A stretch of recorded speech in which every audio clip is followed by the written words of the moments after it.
world of cryptocurrencies, Bitcoin has emerged as a fascinating phenomenon, but it's often shrouded in false myths. Is it truly a bubble ready to burst? Are cryptocurrencies only for tech-savvy individuals? Keep watching to find out.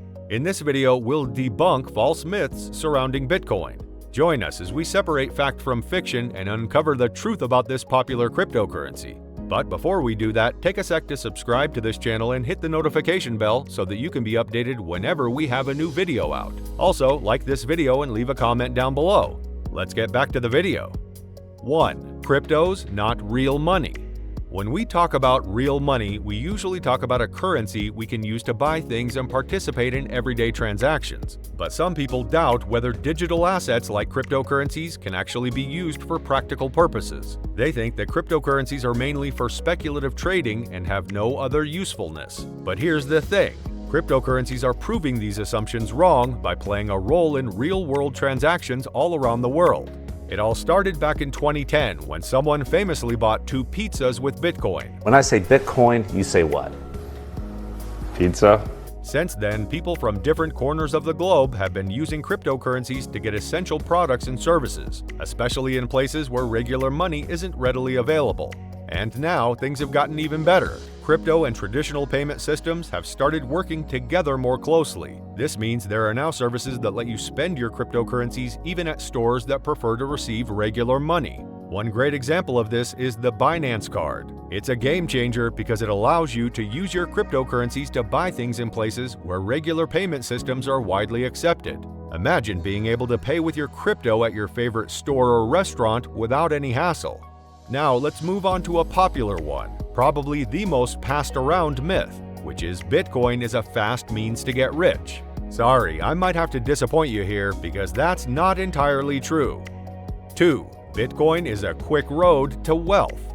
The misconception that Bitcoin is the fastest route to financial freedom has been fueled by enthusiastic crypto investors, social media hype, and influential figures like influencers and rappers. The Federal Trade Commission (FTC) has reported that over 46,000 individuals have lost over $1 billion in cryptocurrencies due to get-rich-quick schemes. This shows the increasing use of BTC for fraudulent activities, preying on people's desire for quick wealth. The reality is that BTC, like any other cryptocurrency, is highly volatile. Its value can change dramatically due to various factors such as market sentiment, lack of information, speculative behavior, economic conditions, and herd mentality. The unpredictable nature of Bitcoin's value can be nerve-wracking and can result in significant financial losses if not approached cautiously.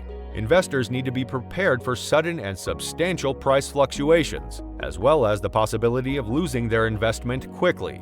To navigate the world of cryptocurrencies, investors must have a deep understanding of how these markets work. They need to conduct thorough research, stay informed about market developments, and seek advice from reliable sources. Let's move on to the misconception about BTC's intrinsic value.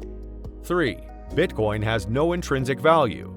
It's important to realize that Bitcoin exists only in the digital world and doesn't have a physical form. However, its value comes from its use and acceptance as a medium of exchange, just like traditional currencies. The value of Bitcoin is determined by the basic principles of supply and demand. The value of BTC depends on people's willingness to engage in buying and selling activities. As long as individuals continue to participate in these transactions, BTC will maintain its value. It has gained popularity and acceptance due to its unique qualities, ease of use for payments, and a certain level of privacy and anonymity. These factors contribute to the subjective value that users place on Bitcoin. Its scarcity also enhances its value, as the limited supply tends to increase its worth. It's crucial to understand that the value of BTC is not solely based on tangible assets or government backing, like with traditional currencies. Instead, its value emerges from its functionality and the trust placed in its decentralized system. Also, it's crucial to acknowledge that the value of BTC can be subject to fluctuations and volatility. Market dynamics, investor sentiment, regulatory changes, and technological advancements can all impact its value. Like with any investment, it's important for individuals to conduct thorough research and exercise caution when making investment decisions. 4. The deflationary tendency of BTC is bad for the economy.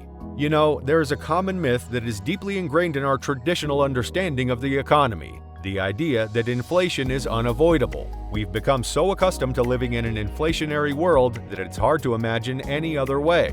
Governments have imposed currencies on us, and we're compelled to use or invest in them quickly to prevent their value from eroding due to excessive printing. But then there's Bitcoin, entering the stage with a potential solution to this dilemma. You see, BTC has a limited supply of only 21 million coins, and they're gradually entering circulation. This unique characteristic makes it deflationary, and that's a game changer. With Bitcoin, we have an opportunity to incentivize saving and preserve value. By embracing this technology, we can shift our mindset to using only what's truly necessary while also fostering the ability to invest in long-term future projects. In doing so, we break free from yet another false myth surrounding the king of cryptocurrencies. The distinct feature of BTC challenges the conventional economic paradigm and opens up a world of new possibilities for our financial behavior. It prompts us to rethink our spending habits, promoting a more thoughtful and measured approach to our finances. Instead of constantly being at the mercy of inflation, Bitcoin empowers individuals like you and me to prioritize value preservation and work toward long-term financial stability. Is BTC bad for the environment? Let's explore why that belief might be considered a myth. 5. Bitcoin is bad for the environment. One argument against BTC is that it requires a significant amount of energy to mine and operate the network. While it is true that mining Bitcoin does consume energy, it's important to consider the broader picture. Firstly, let's think about the comparison. Traditional banking systems, for instance, also require a substantial amount of energy to operate. From running physical bank branches to powering data centers and ATMs, the energy consumption of traditional financial systems is not insignificant either. Additionally, it's worth noting that the majority of Bitcoin mining is powered by renewable energy sources. Miners are increasingly setting up operations in regions with abundant renewable energy, such as areas with hydroelectric power or solar energy. This means that the energy used for mining comes from sustainable sources and does not contribute to carbon emissions as much as conventional energy sources would. Moreover, Bitcoin mining can actually incentivize the development and adoption of renewable energy. For instance, in situations where there is excess renewable energy being produced, such as from wind or solar farms, Bitcoin mining can utilize that excess energy, preventing it from going to waste. This promotes the growth of renewable energy infrastructure and helps to make renewable energy sources more economically viable. 6. BTC has no value because everyone can just print or mint it. Another prevalent misconception surrounding this technology, believe it or not, is that Bitcoin can be printed or minted like traditional currencies. This misconception stems from a lack of understanding of the underlying principles. In fact, there's something very interesting about BTC that makes them very different from regular money. You see, there's a rule in the code of Bitcoin that says there can only be a certain number of them in existence. This number is 21 million Bitcoins. So, once the total number of BTC reaches 21 million, that's it.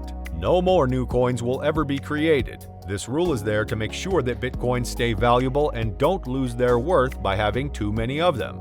Now, there's another thing called halving that happens with Bitcoin. It's like a special event that occurs every few years. During this event, the rewards given to miners for helping process transactions and keep the BTC network secure are reduced. When the last halving occurs, the reward for miners will become 0 Bitcoins for each new block they solve. Bitcoin operates on a set of rules that include proof of work and even network difficulty. Miners are required to solve intricate mathematical problems in order to generate each new block. As a result of the energy expenses and computational efforts expended in this process, miners are rewarded with a specific amount of Bitcoins, which are subsequently introduced into circulation. This method of block generation through mining establishes a fair and decentralized system for creating new Bitcoins. Unlike traditional currencies that rely on central authorities for printing or minting, BTC's issuance is intricately tied to the computational work performed by miners. And that's it for today's video. If you've learned something from this video, hit the like button, subscribe to the channel, and don't forget to ring the notification bell. As always, if you have any concerns or questions, please leave them in the comment section below. Thank you so much for sticking around, guys. I'll see you in the next video.